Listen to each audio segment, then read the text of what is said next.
अस्सलामुअलैकुम students. Direct and indirect speech part 7 आपके सामने है। इंशाअल्लाह आज हम केस 4 डिस्कस करेंगे जिसका नाम है साइंटिफिक फैक्ट्स यानी साइंसी हकीकतें। ऐसे स्टेटमेंट जिसके अंदर साइंसी हकीकतों का ज़िक्र आ जाए, तो इस तरह की जो स्टेटमेंट होते हैं उनको हम साइंटिफिक फैक्ट्स कह सकते हैं। तो हमने जो आपको केस 1, केस 2, केस 3 जो हमने एक्सप्लेन किया था सेम टू सेम वही चेंजिंग इसमें आ रही हैं। बस ये आपको प्रैक्टिस की ज़रूरत है, बाकी तमाम चीज़ें उसी तरीके से है। तो हम आपको अब डायरेक्ट स्पीच को इनडायरेक्ट स्पीच का एक सेंटेंस ले लेते हैं एज़ यूजुअल, ताकि आपको बात समझ आ जाए। तो हमारे पास सेंटेंस है, पहला sentence, he said to me electrons revolve around the nucleus. जैसा कि आप देख रहे हैं कि ये डायरेक्ट स्पीच का है क्योंकि इसमें इन्वर्टेड कोमाज आ रहे हैं। ठीक है, ये इन्वर्टेड कोमाज आ रहे हैं, तो ये डायरेक्ट स्पीच का सेंटेंस है। अब जब हम इसको इनडायरेक्ट में कन्वर्ट करेंगे तो क्या लिखेंगे, he told me that electrons revolve around the nucleus. ठीक है, अच्छा, अब थोड़े से इसके रूल्स आप देख लें। पहला रूल इसके अंदर क्या है, अगर हम इन सेंटेंसेस को गौर से देखें तो वही रूल चलते आ रहे हैं। सबसे पहले क्या करना है कि ये जो कोमा आ रहा है लास्ट में, इस कोमे को आपने कन्वर्ट कर देना है दैट में, कोमा को दैट में कन्वर्ट कर देना है। ये देखें इसका पहला रूल। दूसरा रूल ये है कि फर्स्ट पार्ट में ये जो सेड टू आ रहा है, फर्स्ट पार्ट में ये जो सेड टू आ रहा है, इसको आपने टोल्ड में कन्वर्ट कर देना है। ये देखें दूसरा रूल इसका यही है। और तीसरा रूल ये है कि आपने ये जो दूसरा स्टेटमेंट है डायरेक्ट स्पीच का, ये देखें ये इन्वर्टेड कोमाज में आता है, तो इन्वर्टेड कोमाज यहाँ से ख़त्म हो जाएंगे। ठीक है, इन्वर्टेड कोमाज यहाँ से ख़त्म हो जाएंगे और आपने इसको इन्वर्टेड कोमाज के बग़ैर लिखना है। ये तीसरा रूल। चौथा रूल, कैपिटल लेटर को स्मॉल लेटर में कन्वर्ट कर देंगे। मतलब इसका जो फर्स्ट पार्ट, ये देखिए, अगर आप इस सेंटेंस को गौर से देखें तो इसमें ये जो फर्स्ट लेटर है, सेकंड पार्ट का फर्स्ट लेटर, ये कैपिटल लेटर है। जब आप इसको लिखेंगे तो इसको स्मॉल लेटर में आप लिखोगे। ठीक है, तो ये इसके 4 रूल्स हैं, ये आप अपने जहन में रखें।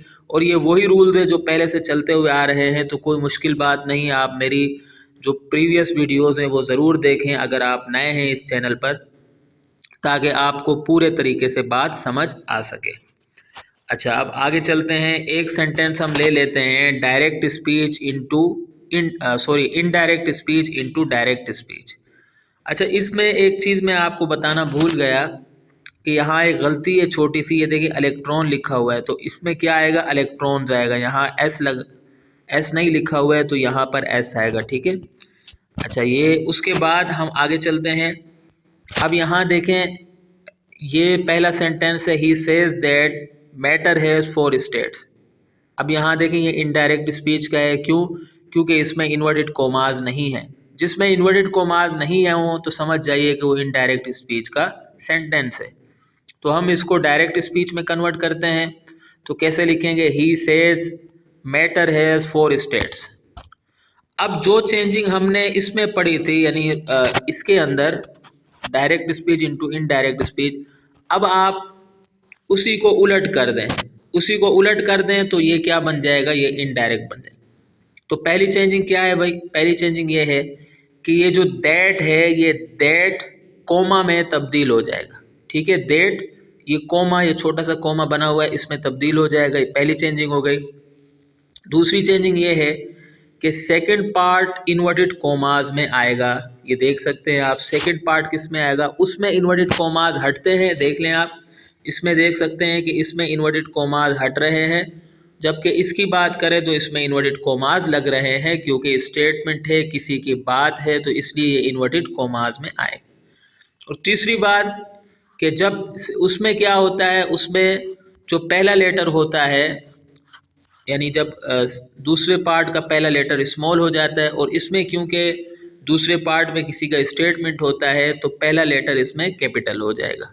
ठीक है, ये छोटी छोटी चीज़ें हैं। अगर आप अच्छे नंबर एग्ज़ाम में लेना चाहते हैं तो आप बस इनका ख्याल रखें, इंशाअल्लाह आपके बहुत अच्छे नंबर आएंगे। अब आखिर में मैं आपको कुछ सेंटेंसेस भी दे रहा हूँ, आप उनकी प्रैक्टिस करें ताकि आपको अच्छे नंबर मिल सकें।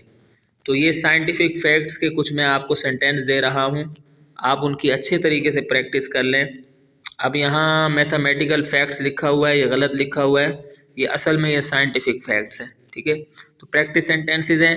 The teacher said bananas are radioactive, पहला सेंटेंस। दूसरा, she says to me helium works against gravity.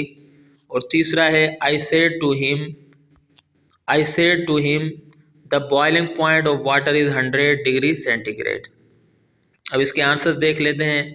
The teacher said that bananas are radioactive, पहला। दूसरा है, she tells me that helium works against gravity. और तीसरा है, I told that the boiling point of water is 100 degree centigrade. आसान से हैं बिल्कुल। अच्छा, उसके बाद हम कुछ ले लेते हैं सेंटेंस। अब यहाँ भी मैथमेटिकल इक्वेशन है, ये असल में ये साइंटिफिक फैक्ट्स है ये। तो अब ये देखें, अब हमने इनडायरेक्ट को डायरेक्ट में कन्वर्ट करना है। The teacher said that the product of mass and acceleration is force, ठीक है, पहला सेंटेंस। दूसरा है, he was telling me that energy can neither be created nor be destroyed. And number 3 is, she said that the angle of incident is always equal to the angle of reflection. अब इसके answers देख लेते हैं। Answers, the teacher said that the product of mass and acceleration is force. Number 2, he was saying to me energy can neither be created nor be destroyed. Number 3, she said the angle of incident is always equal to the angle of reflection. तो यहीं तक अपने lecture का इख्तिताम करते हैं। अगर आप इस चैनल पर नए हैं तो हमारे चैनल को सब्सक्राइब भी करें। और आपको इस तरह वीडियो समझ नहीं आएगी जब तक कि आप शुरू से नहीं देखेंगे। मैं डिस्क्रिप्शन में लिंक दे दूंगा, आप वहां से जितने भी इसके प्रीवियस पार्ट्स हैं आप उनको देखें, या यूट्यूब में सर्च कर लें direct and indirect speech by Naimur Rahman, आपको तमाम वीडियोस मिल जाएंगी। आप उनको ज़रूर देखें ताकि आपको ये बात समझ आ सके। और इसके साथ ही मुझे अगली वीडियो तक की इजाज़त दें।